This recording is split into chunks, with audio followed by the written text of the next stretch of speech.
In today's video, I'm going to teach you how to invite someone to Asana team. Before we start, make sure you're signed into Asana and you know which team you want someone to join. Teams live within your workspace or organization, and the access you grant here determines what your invitee can see. If your company has admin controls, some invitations may need approval, but the process on your screen will look the same. Let's begin with inviting by email. Look to the top left corner of Asana for the plus icon labeled Create. Click that, then choose Invite from the menu. In the invite window, switch to the Invite with Email option if it isn't already selected. Type the person's email address carefully. A quick double check avoids failed deliveries. Next, choose the team from the dropdown so Asana knows where to place them. If you want to narrow their access right away, you can also pick specific projects within that team to include. When everything looks good, click Send. Asana will email the invite, and the person will appear as pending until they accept.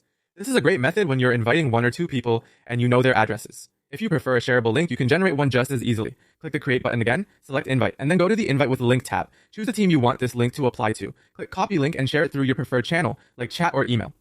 Anyone with the link can request to join that team based on your organization settings, so treat the link like access credentials. Share it only with the people you intend to add, and be aware that some admins restrict link usage for security or seat management reasons. You can also invite people directly from where you're working.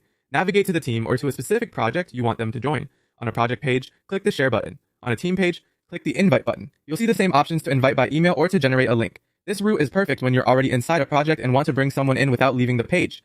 To wrap up, use email invites for precise, individual additions, link invites when you need to onboard several people quickly, and the page level share or invite buttons for fast, in-context access. Always confirm you've selected the correct team and, when needed, the right projects before sending. That's all you need to confidently invite someone to your Asana team.